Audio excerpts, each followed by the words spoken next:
பரப்புகிறான். ஆனால் குற்றம் சாட்டப்பட்டவர்கள், குற்றவாளிகள், பாதிக்கப்பட்டவர்கள், நியாயம் வேண்டிக் கொள்வர்கள் தங்கள் கருத்துக்களை சொல்ல அனுமதி கேட்டால் கிடையாது. கூட்டத்துக்கு அனுமதி கிடையாது, எழுதுவதற்கு அனுமதி கிடையாது, பேசுவதற்கு அனுமதி கிடையாது. ஆக குற்றவாளிகள் நடமாடிக் கொண்டிருக்கிறார்கள். அவர்கள் விசாரணைக்கு அப்பாற்பட்டவர்களாக சட்டத்திலே இருக்கிற அத்தனை ஓட்டைகளையும் பயன்படுத்திக் கொண்டு தங்களை பாதுகாத்துக் கொண்டிருக்கிறார்கள். காவல்துறையை கேட்டால் ஆமாம், வன்கொடுமை சட்டப்படி வழக்கு போட்டால் அந்த விசாரணை முதல்ல விசாரணை அதிகாரியை நியமிக்கணும்.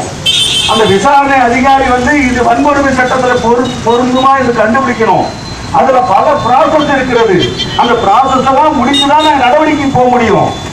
ஆகவே வன்கொடுமை தடுப்பு சட்டத்தை படி வழக்கு போட்டால் மட்டும் பிரச்சனை முடியாது என்று சொல்கிறார்கள். ஆமாம், எந்த சட்டத்தின் மூலமாகவும் இவர்களுக்கு தண்டனை கொடுக்க முடியாது, தண்டனை கொடுக்க மாட்டார்கள். மக்கள் கமிட்டிகள், மக்கள் போராட்டங்கள், மக்களுடைய ஒன்றுபட்ட எழுச்சிகள் மூலமாக இந்த கயவாளிகளுக்கு தண்டனை கொடுக்க முடியும். இந்த அதிகாரிகளால் முடியாது, இந்த சட்டமன்றத்தால் முடியாது, இந்த சட்டத்தால் முடியாது.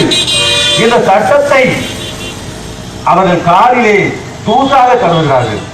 சாதி பெரியர்கள் மட்டுமல்ல, ஆறு வர்க்கங்கள் மட்டுமல்ல, ஆட்சியாளர்கள் மட்டுமல்ல, இந்த நாட்டில் இருக்கிற அத்தனை பிற்போக்குவாதிகளும் இன்றல்ல நேற்றல்ல வரலாற்று காலம் பற்றி தான் செஞ்சிருக்கிறாங்க. அதனாலதான் சொல்றோம், மக்கள் கமிட்டிகளுக்கு அதிகாரம் வேண்டும் என்ற ஒரே கோரிக்கை தான் உண்மையை கொண்டு வரும். உண்மையை கொண்டு வர வைப்போம். யுவராஜ் எங்க இருக்கான்னு தேடி கண்டுபிடிக்க தெரியும். சாதி ஆதிக்கத்தை எதிர்க்கக்கூடிய மக்களை, நியாயத்தை விரும்பக்கூடிய மக்களை, உண்மைக்கும் நேர்மைக்கும் ஜனநாயகத்துக்கும் கட்டுப்பட்ட மக்களை கொண்ட ஒரு கமிட்டி அமைத்து அதற்கு ஒரு அரசாங்க அங்கீகாரம் கொடுத்துவிட்டால் இந்த யுவராஜ் அவன் அப்படியே பிடித்துக் கொண்டாந்து 3 நாள் நிறுத்துவதற்கு வலிமைப்படுத்த கூட்டமாக மக்கள் இருக்கிறார்கள், குமரி கொண்டிருக்கிறார்கள். ஆனால் இந்த ஆட்சி, இந்த அரசை நடத்தி கொண்டிருக்கிற அம்மா ஜெயலலிதா என்ன விரும்புகிறாரோ அதுதான் நடக்கணும். உண்மை வர வேண்டும் அவசியம் கிடையாது, நியாயம் வர வேண்டும் அவசியம் கிடையாது. அம்மாவுக்கு அடுத்த தேர்தலிலே ஓட்டு வர வேண்டும்.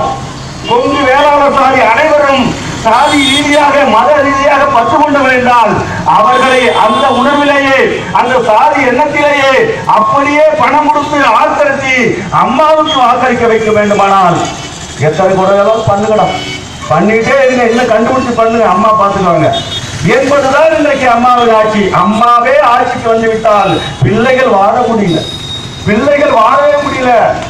பிள்ளைகள் வாழ முடியாதவருக்கு அம்மாவை கண்டு பயப்பட வேண்டாம். இது அம்மாவா? இது அம்மா என்ற பெயரிலே மம்மி, மம்மி என்று சொன்னால் பிணம் என்று சொல்வார்கள். பழைய காலத்தில் ரோமாபுரியிலே செத்தவர்களை அப்படியே புதைத்து வைக்கிற பிணம், அந்த பிணத்தை கொண்டு வந்து ஆட்சியை உட்கார வைத்துக் கொண்டு அம்மா என்று கருணை எதிர்பார்க்கலாமா? கருணை எதிர்பார்த்து மறு போடலாமா? ஆகவே மக்கள் கமிட்டிகளின் அதிகாரத்தின் மூலமாக இந்த உண்மை குற்றவாளிகளை கண்டுபிடிப்போம்.